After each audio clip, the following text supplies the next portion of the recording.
یاسای بودجەی عێراق کە فراکسیۆنە کوردستانیەکانی کرد بە دوو بەشەوە و ناڕەزایەتی حکوومەتی هەرێمی لێکەوتەوە. بارزانیش لە پەیامێکدا داوای لە پەرلەمانتارانی کوردستان لە بەغدا و حکوومەتی هەرێم کرد کۆ ببنەوە و بە وردی گفتوگۆ لەسەر ئەو بابەتە بکەن. لە ئێستاشدا حکوومەتی هەرێم بە فەرمی بانگێشنامەی ئاراستی فراکسیۆنە کوردستانیەکان کردووە و داوایان لێ دەکات ڕۆژی چوارشەممە ئامادەی کۆبوونەوەی حکوومەتی هەرێم و فراکسیۆنە کوردیەکان بن. فراکسیۆنی پارتیش ئامادەی خۆی بۆ کۆبوونەوەکە دەربڕی. بەو سیغەیە بێتن کە ئێمە دەمانەوێت نەککە خەڵکی دیکە دەوێت. فراکسیۆنی یەکگرتوو کە بە بەڵێ دەنگیدا بە یاسای بودجە ئاماژە بۆ دەکات کە دەبوو حکوومەتی هەرێم زووتر ئەو داوایی لە فراکسیۆنە کوردستانیەکان بکردایە. ئەوەی لە دەستمان بێ ئەیکەین مەبدەئیان من خۆم پێم باشە ئەم کۆبوونەوەیە بکرێ بەرهەمیە بێ بەرهەمی نابێ بێگومان حکوومەتی هەرێم ئێوژە نەزەری خۆی بۆ ئێمە شەڕەکە دابڕان و گفتوگۆ نەکردن پێم وانە شتێکی خزمەت بکاوە منەر ئەمڕۆ داوام کردو لەو برا بەڕێزانەی تریش کە هەوڵێن پێکەوە یەک ڕوویە دروستکەین و بەشداری بکەین بە چالاکانەوە بە ڕوویەکی ڕۆشن.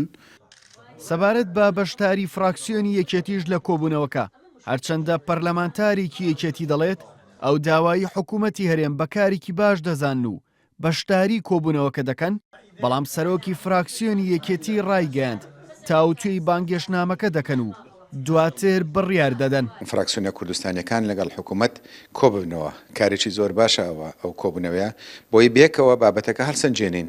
ئەگەر ئەوە لە بەرژەوەندی خەڵکی کوردستانە پێویستە حکوومەتی هەرێم جێبەجێ بکە. خۆ ئەگەر حکوومەت ئەڵێ جێبەجێی ناکەم پەسەندی ناکەم با بێ قەنەعەتی ئێمە بینی کە پەسەند نەکردنی حکوومەت لە بەرژەوەندی خەڵکی کوردستانیە بۆی مە پشتیوانی لێ بکەین. بۆیە من پێم وابێ کۆبوونەوەیەکی لەو جۆرە هەرچەندە زۆر درەنگە بەڵام زۆر باشە. فراکسیۆنەکانی گۆڕان و کۆمەڵ لە پەرلەمانی عێراق دەڵێن تاوتوێی ئەو داوای حکوومەتی هەرێم دەکەن و بە زووترین کات وەڵامی دەدەنەوە کە بەشداری کۆبوونەوەکە دەکەن یاخودنە. قسەیەکی لێ دەکەین و بەتایبەتیش ڕاوێژ لەگەڵ هاوڕێیانمان لە فراکسیۆنەکەی خۆمان و لەگەڵ فراکسیۆنەکانی تریش کە هاوپەیمان بوون بەیەکەوە بۆ تێپەڕانی ئەو پرۆژەیە کە ئێستا بۆتە یاسا.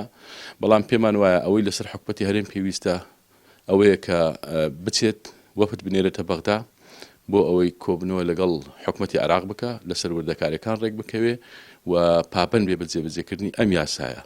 لە داواکەی حکوومەتی هەرێمدا کە ڕاستی فراکسیۆنە کوردیەکانی کردووە داوا دەکات ڕۆژی چوارشەممە لە دیوانی سەرۆکایەتی ئەنجومەنی وەزیران سەرۆکی فراکسیۆنە کوردیەکان لەگەڵ سەرۆک و ئەندامانی لیژنەکانی دارایی و نەوت و غاز و بەرگری و ناوخۆی پەرلەمانی عێراق ئامادەی کۆبوونەوەیەک بن لەگەڵ سەرۆکی حکوومەت و جێگرەکەی و بریکاری وەزارەتی دارایی و ئابووری بە وەکالەت.